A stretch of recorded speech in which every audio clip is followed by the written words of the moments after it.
Yeah, so what? It's your boy, Bits and Bobs. And it's your girl, Lambs. What we saying, people? Episode 3 of Don't Piss Me Off. So we're going to touch on Greg Dyke's loose lips. Yo, Lambs, how we going in? Let's segue into it. What we saying about the clown at the top? Right. Well, first of all, I'm just gonna say that just a media disaster, isn't it? It's typical. It's just like roll your Back, eyes, right? roll your eyes headlines, just like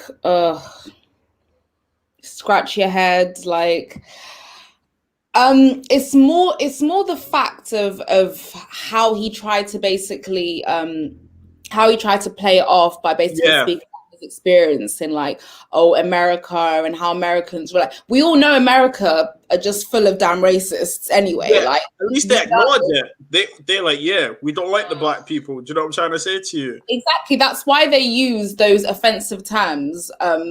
Just like, you still have white people out here like calling black people the N-word to their faces and thinking Exactly. it's just absolutely normal, like just in conversation. Oh, where's the toilets? Oh, it's over there. Buy them N-words in the corner. Like literally that's literally how they speak about black people, and they have no shame whatsoever. So the fact that he's openly admitted to his involvement over a really long period of time with the Americans kind of says a lot about his mentality, because he's not aware. He's very unaware, which means it's so easy for him to kind of feed into this narrative. The thing though is that when we say he's not aware, he is aware. He's just not acknowledging it. He doesn't care. It's not about being aware; it's just that you don't care, because he's not aware that that the language that he's using is offensive. Like it's been normalized to him basically, so he doesn't see it. It's so casual, right? Mm-hmm. So casual, and for me, yeah. I mean, I've already said my 2 cents on it, yeah. But for me, yeah, it's like he's the leader. You know, the campaigns with the FA, he's the leader, so he signs everything off. So is this just a tick box exercise? For me, it's just sad, and it's frustrating, because look at all the black people that play for England. Look at all the ethnics that contribute to football in the UK. Never mind just England. Then you look at all the ethnics that contribute to sport on a global, and for you to be this man in a very powerful position. Let's say what it is. He's in a very powerful position, right? To use the platform and to talk so casually. I want to know what he talks like when the cameras aren't on him. I want to know what he's WhatsApping his friends. That's if he uses WhatsApp. But you know what I mean? What's he saying to his friends? What's he talking about? Like, I think, he's resigned now. I think that was always going to happen, innit? You make a stupid gaffe like that. He was always going to resign. And I put on my Instagram, yeah, I said, yo, it'll be good to see if the next person should be an ethnic or an old football player. And there's a guy I was thinking about. I think it's Ifeonora. He plays for Huddersfield. He used to be a Huddersfield Town player. Great guy. Does so much political and charity work. And I was thinking to myself, maybe this guy, but for football reasons, it should be someone that is an ex-player, whether it's black, white, Asian, whatever, an ex-football player, because they will start to make some smart footballing decisions. And also, I want to say something about Greg Clarke, right? Mm-hmm. To the black community, his comments, no one was shocked. And what does that tell you? Which basically just kind of goes to show just how much work there is still needed to be done. Do you remember all the say no to racism, kick it out campaigns? But all of those have been going on for years and years and years. I can remember literally since I was a child. All of those campaigns are going. We still have such a huge issue of racism, which just goes to show all of that was just for clout, just for show, just to shut some people up. Yeah, just to keep some people quiet, just for a little bit, basically. Yeah. But really and truly, no real progress has been made at all, because we are now sitting in 2020 and we're discussing the same issues. Like and it's now exposing members like Greg Clark, like probably other members in FIFA and other high positions in the hierarchy, who probably who all have this same mentality, and it's going to take one little mistake, one little slip up for them to be also exposed on this. But at the end of the day, that's the problem. These are the people who are in charge of all of this, and they still have that same mentality. So I think there was also some other comments as well that he made about South Asians and something to do with females as well, which was just I think I've got the quote up here actually. Yep. So here, so speaking before the resignation was announced, Sanjay Bandari, executive chair at Kick It Out, said Clarke's comments to the DCMS were outdated. I was particularly concerned, he says, by the use of lazy racist stereotypes about South Asians and their supposed career preferences. It reflects similar lazy stereotypes I've heard being spouted at club academy level, he said. Being gay is not a life choice, as he claimed to. The casual sexism of saying girls do not like balls hit at them hard is staggering from anyone, let alone the leader of our national game. It's completely unacceptable. And I have to, first of all, not only is there like such a real inappropriate sexual innuendo that comes from that statement. I'm a female. I used to play football like growing up. I loved it. Like I was one of the only females who would like actually really want to play football. And because like a lot of females that I was growing up with in primary school and stuff, they kind of weren't really on it. So I would like play with the guys and I would get fucked up every single time. But I still did it because I wanted to play football. I enjoyed the game. And so, you know, so those statements in particular really kind of get to me. And I'm just like, wow, like I'm really feeling like the offense, to be fair. No, the funny, it's not even funny. The interesting thing is that women still don't get treated the same in football. Let's be honest, don't get regarded the same, and black people don't as well. So it's the same fight, isn't it? It's just different subject, but we're wanting the same conclusion. But no, that's our thoughts. To conclude it on, like, you know, he is an idiot. But do you know, like, Lambs, it doesn't. I'm not shocked. Do you know, like, because of his age, because of the generation he grew up, you know, he still finds it funny to say stuff, or it's just casual. But like, I can't give him any excuses because, you know, we talk about education, we talk about say no to racism.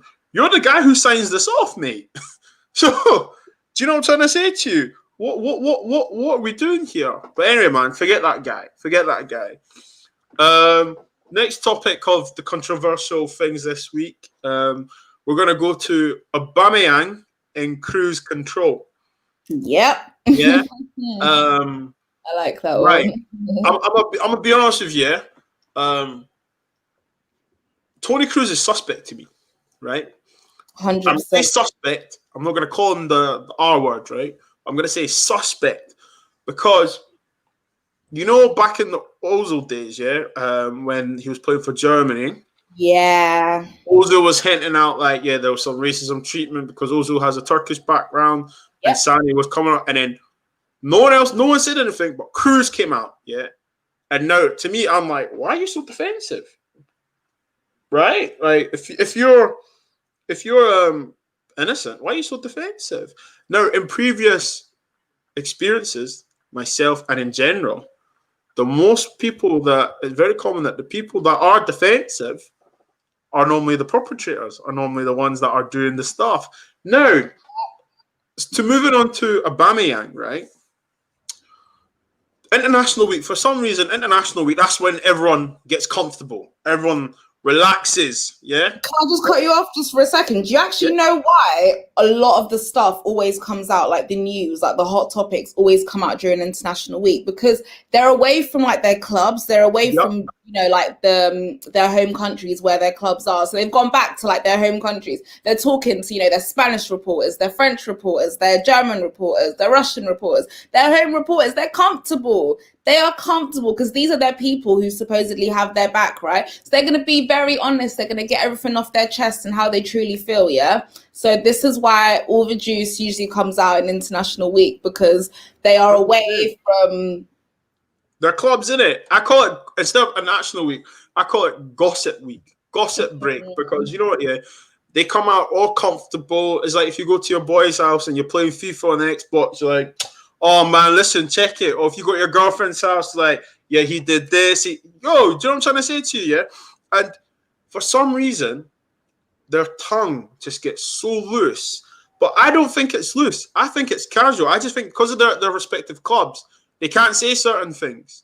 Now, for the blonde hair, blue-eyed German boy, okay, to talk about a black player that put on a mask for a goal celebration.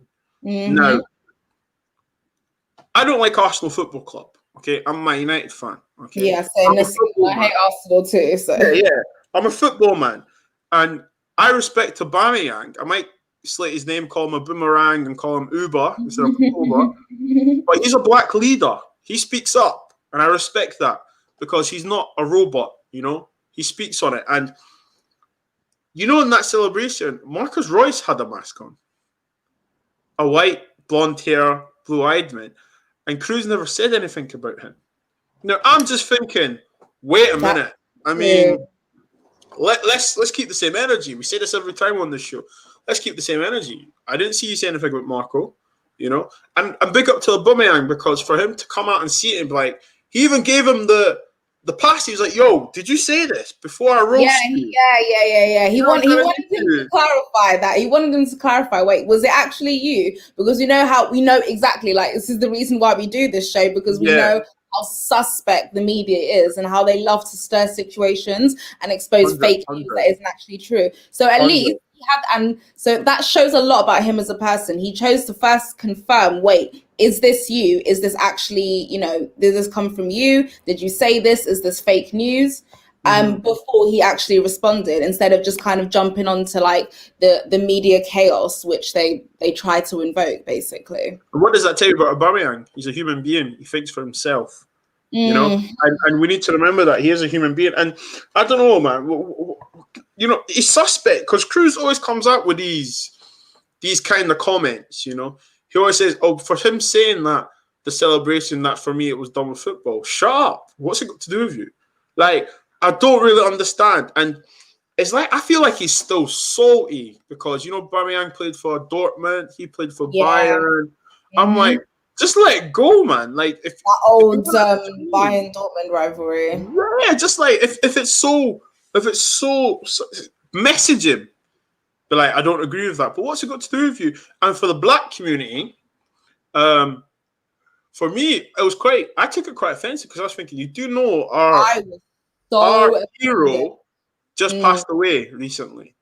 So the Black Panther, to me, it touched me. Like, I shed a tear. I was just like, I can't believe it, because that's... And he was the first black superhero. Like, this was one of the first times in a really long time that a black person or black people were being shown as like heroes instead of slaves or crack addicts or criminals. Exactly. Bodies, basically. So they actually so this was like a step in the right direction, you know. Like, most of these families were like taking their kids like to the cinema and saying, hey, like, you know, this is what we want you to see, like, learn from this, grow from this. Like, this was 100%. The start of something big for like our community. So for him to come with that was just so suspect. It was real disgusting for me, to be honest. Let's just say it's suspect because, you know, he's done this before, you know, and the whole Ozil thing as well. And it's like, it does make you think, well, why did you not go at Kroos for this, you know? And we need to remember, Black Panther, like you just said, right? Black Panther to us is like, I don't care what anyone says. There's not going to be another Black Panther like it. There's not going to be anyone like. We are on the screens worldwide as heroes. Yeah. Not the action hero guy that just comes and saves the day. This is a guy that from start to finish is the main character. He's the good guy. He's being portrayed as a hero and like a leader, a black leader. So when he's saying, yeah, you shouldn't be dressing up as that, I'm like, bro, like, go put your sugar in another cup of tea, mate. Do you know what I mean? Like, what's your two cents about this, man? Are you trying to say that because the character that he plays, which is King T'Challa, Yeah. so that character is not a role model. That's somebody we shouldn't look up to as young black women and men and women. What? That doesn't make piss me off, sense man. whatsoever. Seriously, don't piss me off, Tony, man. Seriously, just play ball. And you see him in it. You know, when he plays, he looks just bland. You know them ones where they get chicken, some ready salted, you know what I mean? Not even no pepper, no season. He just looks some plain, boring guy, man. Like, I just think to myself, because even when he plays, you look at him, you're like, there's no expression. Do you know what makes me laugh about this? Actually, it really really makes me laugh. I don't know who Tony Kroos thinks he is, to be coming out here at a time where the world has suffered a lot. Obviously, and very, very recently, we know Chadwick Boseman, who was the character of Black Panther, had passed away recently from cancer as well. And I don't know who, like, the world is on fire in terms of like this COVID crisis, really and truly. Exactly.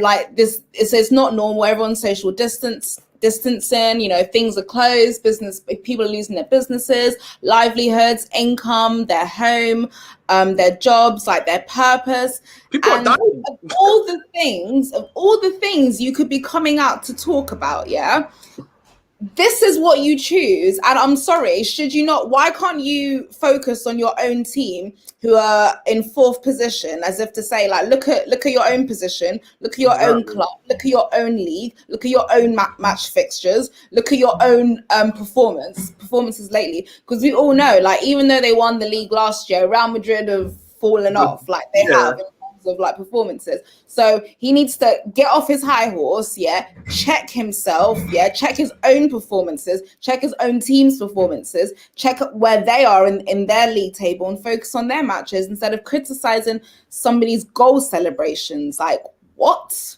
Listen, Lambs, what you just said. A goal celebration. Let's reiterate there. My guy went to a reporter to talk about Aubameyang's goal celebration, not to raise awareness on COVID, safety, health, people's not to tell people, oh, you can go to this food bank to get this food. Oh, we're offering this, or you can come and volunteer here. Oh, I'm donating this to this charity. This is what you come out with. Do you know what I'm saying? And like, you have to think to yourself, is it because you're casual or you feel like you can moan about stuff you don't like in general?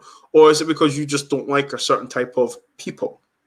And you feel a certain type of entitlement, not only because of who you are as a footballer and your position, your salary, but who you are as in you are a white, blonde-haired, blue-eyed man. German. Living in a society where like that is the creme of the crop. If that is you, then your entitlement, your privilege, everything is at the top. Yeah, and also we need to remember Germany is a racist country. Please, yes. Do you know what I mean? We know the reason why they have these blonde-haired, blue-eyed exactly. Is because we know what race was trying to be created. So and they are the products of that. So I'm not saying they themselves are racist, but no, historically are. Yeah, historically, and there's an inheritance of it, isn't it? And we're not saying every white German is a racist. No. We're 100%. Saying that there's a historical inheritance of racism. And people need to be aware of that. Yeah, people need to be aware of that. And like this is like reason why we do the shows, to help change minds, change attitudes, and also illustrate we are aware of what's going on and how people think. And in Germany, regarding the national team, people say, oh, Boateng, blah, blah. But we know what kind of character Boateng is anyway. He just, he's just there to get on. Do you know what I mean? He's just there to get on, Just look at his surname. You know what I'm saying? And like, Do you know what I mean? Yeah, and then you look at Sane, one of the real ones. He's just like, bro, you can't chat to me like that. Ozil, Mesut Ozil. Yes, I said he plays for a shit club or whatever, but person himself, you know what he stands for. If that's someone you've won the World Cup with, why are you not standing beside him and helping him to be like, do you know what? Yeah, what you're doing for humanity, what you're doing for the world, people's lives, kids and stuff. But you wanna come and talk about someone's goal celebration? Get the fuck out of here! Get out, man! Like, don't piss me off. Seriously, like, real talk. But listen, this segues to the final agenda, yeah. But we said it, we called it, and look what's happening now. Okay, Mason Greenwood, Lambs. Once again, this is just so disappointing now. It's now become, it's more than a witch hunt. It's a lynching. It's, it really is. It's whatever comes out, Mason Greenwood. Now, for those, if you never saw the last episode, guys, please go check it out. It's on the link. Make sure you smash a like. Make sure you follow the socials on the bottom. Yeah, Lambs. Yeah, check it. Mason Greenwood. What is he guilty of? Let's go through the as they say the charge sheet. Yeah. Okay. Last season. You'd think he'd be found guilty of breaking and entering, kidnapping, robbery, armed robbery or something, like first degree murder. Like what? The only thing this guy is guilty of is being a teenager. That's it. No, being a black teenager. Yeah, I was just gonna say that, being a black teenager. And do you know what? I follow his socials. He doesn't even. He's not on social media too tough like that, you know? No. It's and like I think it's gone even less now since everyone's been like gunning for him. Exactly. And do you know what my worry is, right? I'm just gonna shoot out of this, yeah? Yep. Is we talk about, you know, he needs people say, oh, he needs all he needs to take him under his arm. Gareth Southgate needs to take him under his arm. Listen, yeah. Gareth Southgate put in front of the media. What are you doing? Why are you putting in front of the media? You know, when he was last in the team, he got asked stupid questions prior to the Iceland game, right? And check this out. Back in the days, right, there was a drinking culture in England, okay? Ryan Giggs and all of them, Lee Sharp and all of them used to go out. But there was no newspapers because Fergie had it under control. Nothing got leaked. You understand what I'm saying? And now, yeah, if a player goes to flipping Nando's or his brother's wedding or anything like that, it's getting everywhere. And what my point is that, like, who's looking after him? They're saying that Marcus Rashford's 22 years old. He's still a kid himself. He's a young man. He's still young, yeah. And like, what I'm trying to get at, right, is that he has no one of the same color as him, same color of skin, no, not another black Englishman, to mentor him through this. Harry Maguire is not going to help him. He's not really going to check in on him. Send them WhatsApp. You all right, mate? How are you getting on? Ole Gunnar Solskjaer, because none of these guys can relate to the problem. Okay, Ole saying that he's fine, blah blah blah. Tell the media to shut up. Fergie, if you said anything wrong with Fergie's players, you're not getting back in the room. I'm not talking to you. I really have to, credit Andy Cole actually, because he actually came out and he was, calling for them to stop the criticism of Mason Greenwood because they are just taking the piss right now. It's absolutely ridiculous. There's even something, I'm pretty sure it's fake news, and especially because I don't think they published the actual name, but I think there's even something in there accusing him of being arrested for rape or something. Yeah. And then you look at the age, 20s. Mason's 19. So like it's the same old story, and I saw tweets of it yesterday, and I was speaking to Jan about it. Basically, he's the new Raheem Sterling. He's the new target. He's the new target. And Flawless said something. If he was not as talented, he wouldn't be targeted. Do you know that? And you know what? You know what? I'm so glad that you said it and he said it, because you're both absolutely right, right? If you're not talented, yeah, if you're just average, okay, like, you know, about the same level as most of like these pro footballers, like just enough to make it pro, but there's nothing about you that really stands out, yeah? Yeah. Nobody really will be talking about him. We'll just be like, oh, okay, well, you know, he's going to play in the next game, and, you know, I'm not really expecting anything like class or anything. We're expecting like, I don't know, like a basic, I don't know, like a Fred level performance. Yeah. Or a McTominay level performance. Do you know what I mean? Or like a Daniel James level performance. But because like he broke through from the youth squad and he had such an amazing season, got an England call up, and everyone's thinking, oh my God, like this guy, you know, he's on the rise, like Jadon Sancho 2.0, etc., etc. And that's exactly what it is, because they see you as a threat. So what the English media do is they just press and press and press and press and press, and they try and break your spirit. That's exactly what they tried to do to Raheem Sterling, because he was of a similar age when he started like coming up and breaking through Liverpool. Like I think he was playing first team football for Liverpool when he was 17. Yeah. Yeah, so he was and that's exactly what it is. Like the younger you are, they're like, oh, okay. Oh, who does this little black boy think he is? Like playing for, you know, a team like Liverpool, a team like Manchester United, Manchester City, basically like the big teams, basically. So it's always like they'll try and break you. They will try and break you, but you don't. I don't see the criticism of Harry Maguire. I don't see the criticisms of Brandon Williams when he's been playing crap. And let's not lie, he's had some games where he's had some howlers, but you don't see anything in the paper about it the next day. So Foden has been called up to the England squad. It's also a shame that the whole thing that even kind of like blasted him into the spotlight for him to basically be subjected to this much abuse was the whole incident with Foden, right? And they're about the same age. I actually think Mason Greenwood's a little bit younger than Foden. Yes. Just a little bit younger than Foden, right? So Foden, right, should know better, technically, if we're gonna go on, you know, he's got a year on him or whatever. And he's in a relationship, supposedly. With a baby. And he has a baby. He's a family man. He's a family man. Have you heard since the Iceland incident anything bad about Phil Foden? Anything? Listen, do you know what's funny about that, yeah? Aaron Wan-Bissaka, right? Let's keep the same energy. We had names. We had pictures.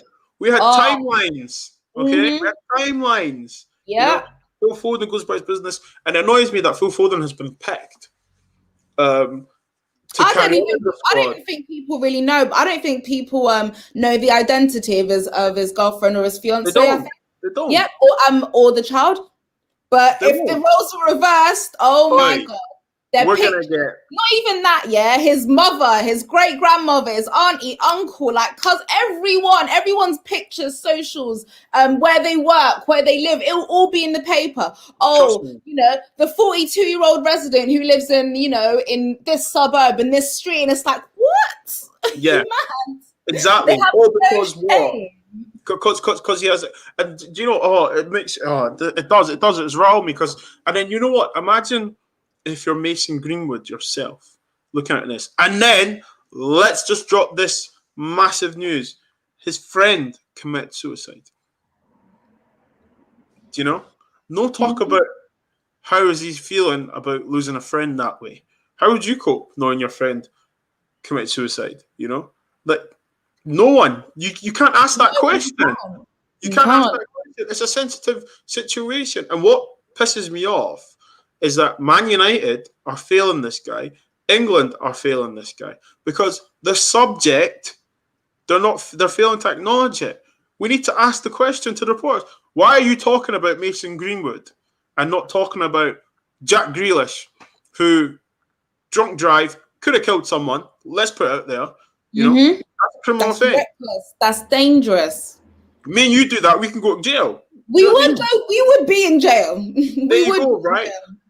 And what? There's so many other different stories. Harry Maguire, we can talk about that. We can talk about Ross Barkley being carried in Dubai, drunk as a skunk. You know, talk about Dele Alli and Maddison being in Ibiza with girls, blah, blah, galore. But no, you choose to talk about a young black boy who really, let's be honest, what actually has he actually done wrong?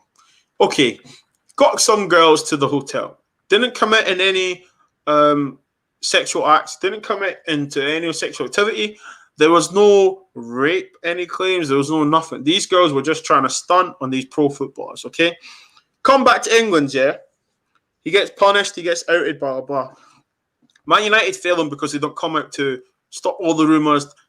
This information about him and Bruno having a spat, where are these coming from? Who from Man United is leaking this out? What I don't get is after the whole Harry Maguire incident, Man United, yeah, we're fully behind him. We support him. He's still our captain. Yeah, we believe he's not guilty, even though they said he's guilty. He's not guilty. We stand by him through this appeal process.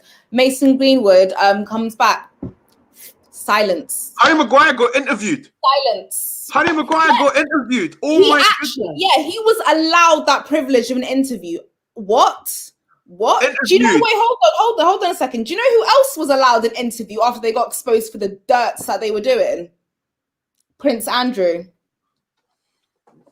I digress. Let me just leave it there. I digress. And you know, and like, I mean, what are we saying here? You know, this is what we were saying just before we went on live. It's the same conversations that we're having, and it's happening. And what's quite sad is that I remember when Cyril Regis, John Fashanu, all these players, John Barnes, having the same problems. This was like 30 years ago, 30, 40 years ago. 2020, we're still having the same problem with black English boys. And it does make you think that our attitudes going to change, our minds going to change, because they're not. And do you know what? Thank God for the social media family and the football Twitter family, football social media family. Because I've seen tweets come out from white people saying, leave Mason Greenwood alone. Tweeting at the newspapers and saying, leave him alone. We're not going to allow you to do this to a guy. This is Man City fans. Do you know what I mean? Man City fans are tweeting this. Do you know what I mean? I'm like, and I welcome that, because for a sport that's dominated, no, let's not say dominated, that has a massive inclusion of black players, okay, that have come from the struggle, that have come from all the communities, come from the borough, the manor. Do you know what I'm trying to say to you? That are about the struggle and are playing football to support their families, their mums, and so on. Not even just to support like their family. Like this is it's not even just, okay, yeah, obviously it's to support their families, but if you think about it, considering where most of their families come from, it's life-changing. Not 100%. Even just for their whole family, it's life-changing. So you as a newspaper, why are you concentrating on rumours? It's not facts, because it's not him, you know. And then you have to look at the duty of care from Man United, duty of care from England, you know. Because Phil Foden has just went about his business normally. It's like when, you know what? It's like when I got into a fight at school, yeah? Because it was like racially, blah, blah, so I took up for myself, yeah? Because I'd beat the guy up, that was the problem. It wasn't that, it was basically that I should have restrained myself and ignored it. Sorry. But he got detention. I got suspended. Do you know what I'm trying to say to you? And that's just ordinary bits and bobs. Do you know what I mean? Do you know what? And it's funny that you should mention this. So I'm gonna literally I'm gonna basically talk to you about like an incident that happened to me like about maybe two almost 3 years ago. So it was, I remember I was living in like this house share, and I had like most of my housemates were really, really nice. And except like shortly before I moved out, there was just this absolute bastard of an idiot that moved in, and he was white, entitled, like stuck up, like I don't know who he thought he was, right? So anyway, he thought he could like pick up my stuff like and use my stuff and like disrespect me at the same time. So I wasn't having it, right? And then he proceeded to like push me, and I was just like, No. Nope. Okay. So I called the police. Mm-hmm. I called the police. Guess what? I called them. When they came, who got arrested? No way. Obviously, they didn't charge me with anything because I didn't do anything. But just to calm the situation down, I was the one that was taken away and not him because he's white. And you know what we call that, okay? And people that are listening, it's called institutional racism. It's inheritance racism. It's ignorance. And we're not saying that every white person is a racist, 100%, and put a disclaimer on that. We're not here to call every white person. We're here to talk about factual events that have happened during the week regarding football. And as Lambs just said, personal experiences. Okay, we're here to give our opinions. That's why we call it Don't Piss Me Off. And what Lam is saying is just that, like, these things happen. It's real life. And, like, it's happened to her. It's not a myth. It's not a rumor. It's really not. And I know other people who've had even worse happen to them. And we're not just saying this basically like to be like, oh my God, like, oh, let's just rise up against all these like white police and white government officials. And like, no, it's none of that. It's just, and you know, and like these and these media like fanatics, it's all about basically just trying to like raise awareness and trying to get people to stop being willfully ignorant, because it's a lot of people have this attitude where, oh, if it doesn't directly affect me, then why should I say it? Why should I say anything about it? But you should say something about it, because to be silent is to also be complicit. Exactly. And also realize how much you're contributing by just being silent, how much complicitness you're contributing, basically, how complicit you are in the outcome of what happens to this person by just not saying anything. And do you know what I say to that, though? I say to people, if people do have that opinion, which they're entitled to, I say to them, if it was your sibling or your child or your relative, would you have acted differently? You know? So what does that tell you? We're all human beings. We should all be treated the same. It says in the Bible, you know, it's one of the 10 Commandments.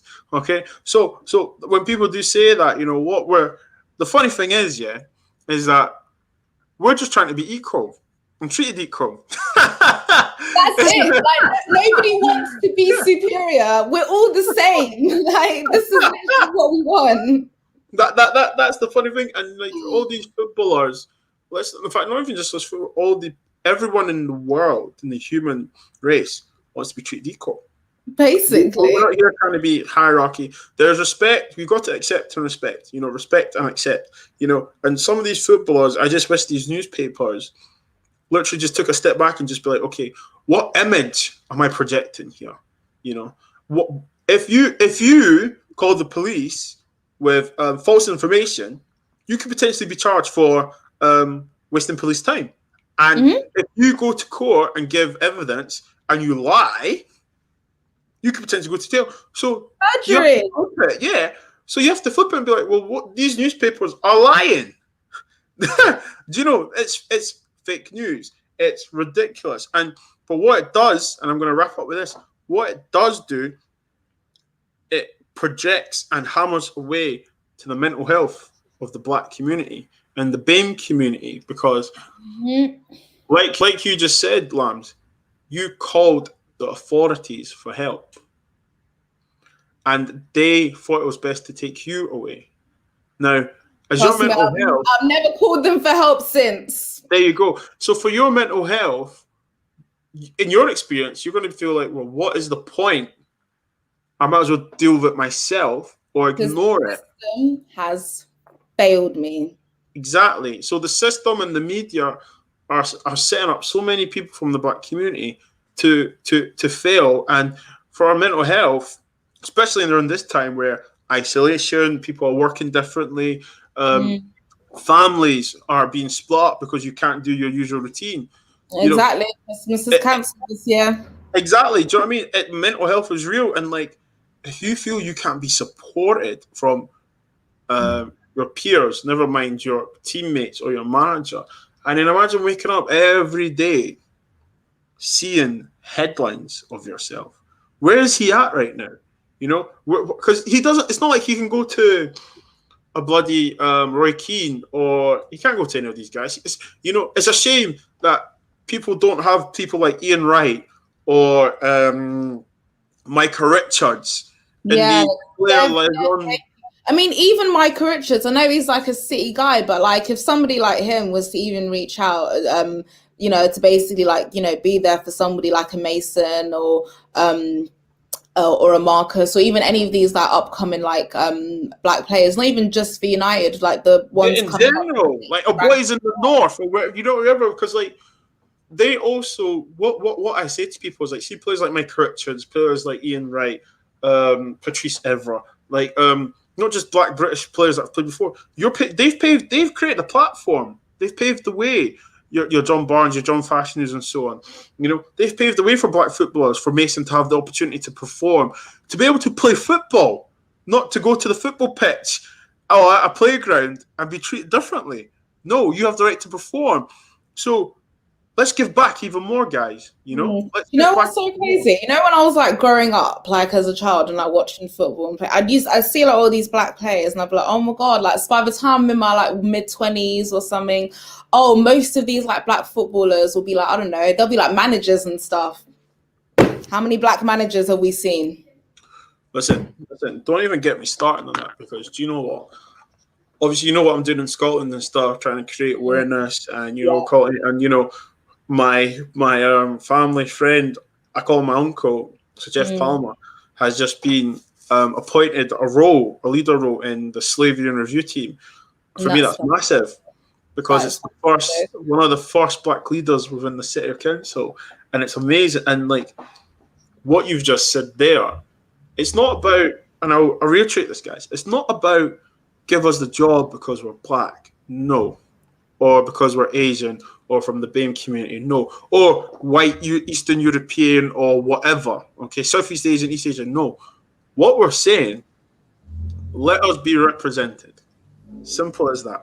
You know, if you're going to make decisions about, I go back to Greg Clark, he's making decisions, signing off, say no to racism. Yeah, he's coming up with languages like that. Let us and he's even actually like even inflamed like sexism issues as well. Exactly. Instead of making issues better, he's not solved one issue and he's created another one. Exactly. So but if we had people of representation, whether it be female or male, both really, or both, yeah, mistakes and gaffes like that probably wouldn't happen, because they'd be like, do you know, Greg, I'll just take charge of this because I feel I'll be suited to the role, you know, different projects and so on.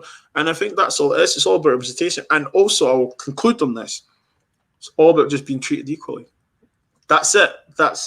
Yo, Lambs, tell the people where they can find you. I know. Hallelujah to that. Lambs, tell the people where they can find you, man. I'm on Instagram, so my handle is in there. It's at Lamia Ahmed, my full name, and yes. And yeah, so what? It's your boy. You know the name. There's the Twitter handle, guys. Listen, like and subscribe to the channel. Me and Lambs are going to be continuing to do this kind of work. We ain't going nowhere because we don't stop. You know, we don't start because we can't stop. But listen, guys, bigger, baby. You know what I'm saying? Exactly. You know, we're trying to project this and trying to elevate this. You know, 100%. I'm actually working on a few projects as well, which I think I mentioned to you before as well. Yeah. So if you get more information about that, we can let people know too. 100%. Look, you know, if you want to do, listen, me and Lambs, if you want to do any good work that wants to create awareness, we're 100% behind you. Because if you want to change the world, DM, exactly. I respond to everyone. Seriously. You know what I'm saying? Like, we're happy to help, because you know, if you want to change the minds and attitudes of a certain minority, 100%, I salute you and take your hat off to you, because you know, if it doesn't get talked about, nothing's going to happen. And if you don't talk about it, no one will hear you. And until someone hears you, no action will be taken. Gotta make noise, people. Gotta make noise. Exactly. So that's another episode of Don't Piss Me Off. Please make sure you like and subscribe.